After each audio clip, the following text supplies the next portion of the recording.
Hey friends, it's Kelly. Thanks for joining me today. I am back with a layout for Hip Kit Club. I am going to start out my process video with a Cricut Design Space tutorial. This is a pretty basic tutorial, so if you are familiar with the Cricut software, then this isn't anything groundbreaking, but I did want to include the process of how I use the cut files for my layout today. So I'm using the leaves cut file designed by Kim Watson, and I've taken a little time to slice out each individual leaf from the cut file. I absolutely love this cut file. I love the images on it, and I know it's something that I will be using again.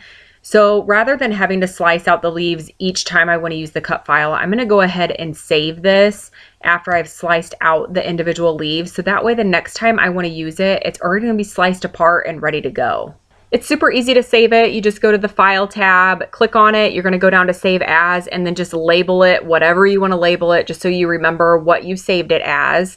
Now, I absolutely love these images. I love all of the detail and the design, but for my layout today, I want to use a solid image of a leaf. So that's super easy to do. You're just going to click on one of the images and then go over to the Layers tab, click on the contour button, hover over the area that you're wanting to fill in, and then click on it, and it'll turn it into a solid shape.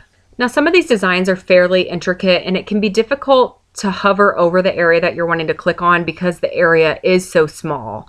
So in order to make that a little bit easier, what I like to do is I like to expand the image or just make it larger. That'll give you a broader area for your mouse, and that way you know that you're clicking on the spot that you want to be clicking on. If you accidentally click on an area that you didn't mean to click on and it fills in an area that you weren't wanting to fill in, that's a super easy thing to correct also. What you'll do is you'll go back over to the contour button, click on it again, and then re-click on the area that you did not mean to click on, and you'll see that it'll revert it back to the original image. So you're going to see later on in the process video that originally I thought I wanted to cut some larger leaves, but then I decide that I want to create a border. So what I'm doing here is I am just resizing the leaves. I've just chosen the ones that I want to use, and I am just lining them up with each other, making sure that they're touching each other, so that way when I weld them together, it's going to weld as one continuous strip of leaves. I wanted to make sure that the top leaf and the bottom leaf matched. I wanted them to be the same, so I just copied and pasted those. Once I have them positioned the way that I want, I just drew a box around them, and then I go back over to the Layers tab and click the Weld button. I do copy and paste them a few times, and then they are ready to be sent to the cutting mat. So for my layout today, I am using the October 2016 kits, and for this layout, I didn't really have a design in mind. I obviously knew the products that I was going to use and the photo that I wanted to use, but as far as the design went, I really didn't have a plan in place. So I start out by cutting apart a couple of the pattern papers. This first paper is from the Maggie Holmes Gather collection. It is included in the main kit. And then the second paper that I have here is from the Simple Stories Posh collection. This paper is also included in the main kit. And I was looking at it and trying to figure out a place to put my photo. My photo has a sepia tone to it. It's really light. And I knew that I needed to have a fairly bold background in order to let the photo contrast and kind of pop off the page. So to help with that contrast, I am bringing in one of the darker papers from the cardstock kit, and I'm going to use that as an area to ground my photo. My photo is fairly large. It's almost a 4x6, and because it is so large, I wanted to have a little bit more room to play with embellishments and to do some clustering.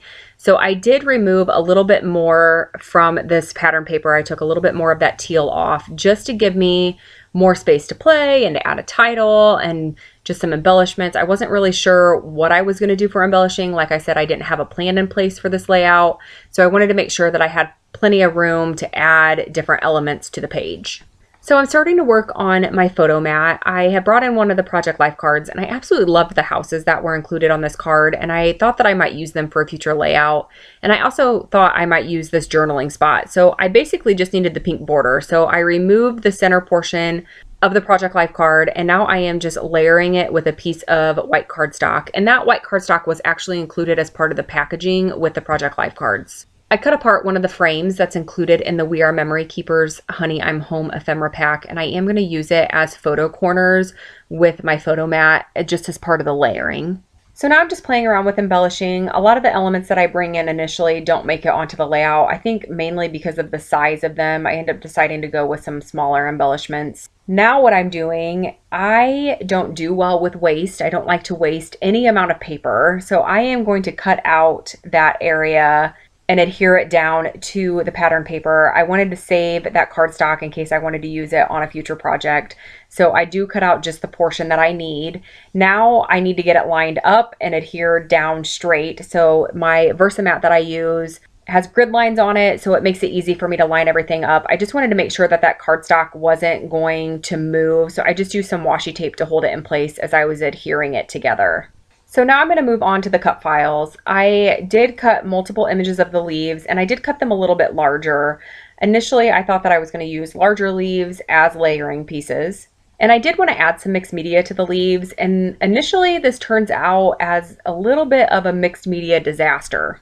So I start out by using the crushed coral textures and the wood grain stencil that's included in the color kit, and I'm just adding a little bit of color and texture to the leaves through the stencil.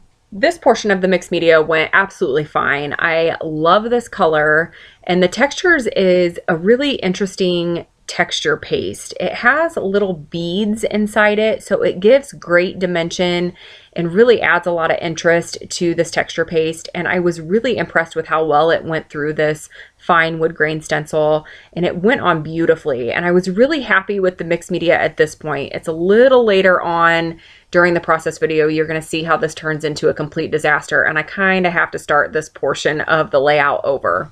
So while that texture paste is drying, I'm going to go ahead and start adhering my photo mat together. I did adhere the Project Life card and that white cardstock to the photo, and now I'm just bringing in a layer of vellum from my stash. So I'm going to go ahead and get those photo corners adhered down, and then I am ready to move on to some embellishing.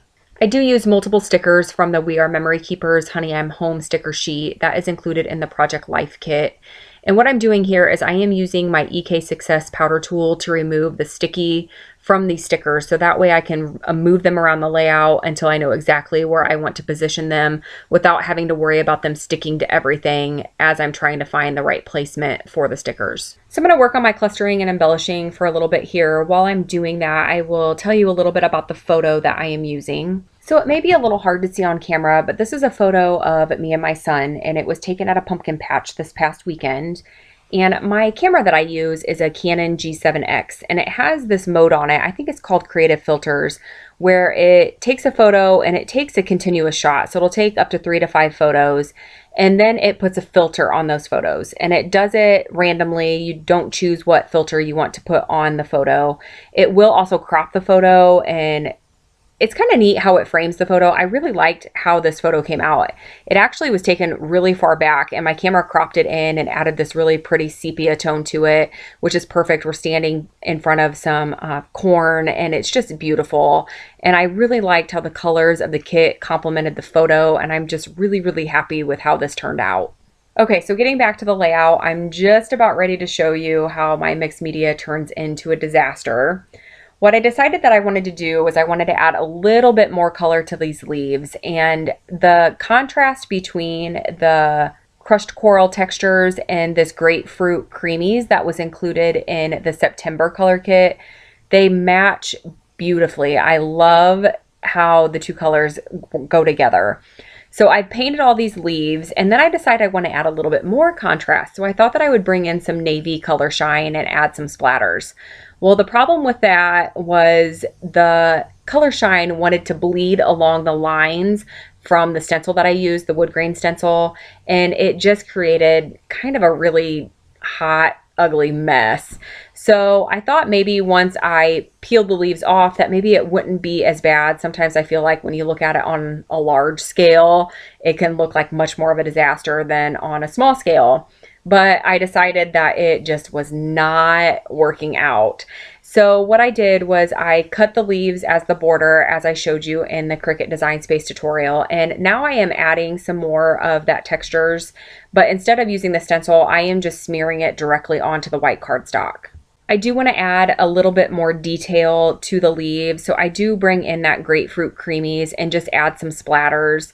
Now this textures, that texture paste that I had been talking about, it does take quite a while to dry. So if you use this, give it plenty of time to dry, especially if you're going to be pulling it off your cutting mat, because if it's wet at all, it's going to tear, especially if you're cutting it on a small scale like I did with those border strips. So now I'm ready to start adhering things down to the layout. I do adhere my photo first. I am going to bring in my T-square ruler to make sure that it is straight, and then I'm going to start adding my embellishments. I am going to create 2 clusters around the photo, one on the right side and then one on the left side, just to help balance it out. I think pretty much all of the pieces that I bring in are from the We Are Memory Keeper sticker sheet from the Project Life kit. And I do have to add adhesive to those stickers because I did use the EK Success powder tool to remove the stickiness from those stickers. So I'm just using my tape runner to apply adhesive, and then I am just going to start layering them all together. A lot of the pieces that I use are small and intricate, so it did take me a little while to get them positioned just how I like. For the cut file, I don't end up using it as the border strip like I cut it. I end up cutting it apart and using the pieces as additional leaves for the floral clusters that I've arranged. So there I am adding one of the cut file pieces in there.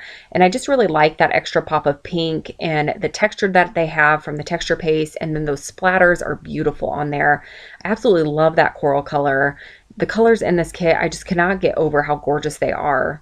One of the great things about cut files also is you can use them in a variety of ways. You can use them as a layering piece, as a focal image on your layout, as embellishments. There really are a ton of ways to use them. So I encourage you to try out different ways and using them on your layouts. I did receive a request asking me to make a video showing you how to upload the cut files from Hit Kit Club into Design Space. And I do have that on my to-do list, and it should get done within the next couple weeks. So if that is something that you are interested in, keep your eye out for that because I will have that video coming out shortly. Okay, so getting back to the layout, I know I said that I added a majority of the We Are Memory Keeper stickers to the layout, but I did bring in one of the chipboard feathers from the Simple Stories Posh collection. And then that wreath looking ephemera piece is actually from the We Are Memory Keepers ephemera pack that is included in the embellishment kit. The title is going to be the word smile, and that comes from the pink paisley phrase stickers from the Take Me Away collection, and I'm just going to position it towards the bottom of the layout right underneath the photo. I was trying to decide if I wanted to position it on top of the photo or if I wanted it to be directly underneath the photo, and I do decide to put it underneath the photo. I think that it contrasts really well with that dark cardstock and just helps it pop off the page a little bit more. I'm still looking for some odds and ends to add to the layout just to give a little bit more detail, so I do bring in that heart sticker from the We Are Memory Keepers sticker sheet, and then I am going to bring in some gold enamel dots that are included in the Project Life kit, and I'm just going to kind of scatter them around the cluster. So I put 3 on each side, so 3 on the left cluster and then 3 on the right cluster. I do add a couple things off camera. I use the number stickers, the wood grain stickers that are included in the We Are Memory Keeper sticker sheet to add the year that the photo was taken. And then I add some machine stitching to the coral portion of the layout and then also that teal portion of the layout. And that's going to wrap things up for this layout. If you have any questions about any of the products or techniques that I used, please make sure that you leave a comment below. I will be back again very soon with another layout and process video. And as always, thank you for watching.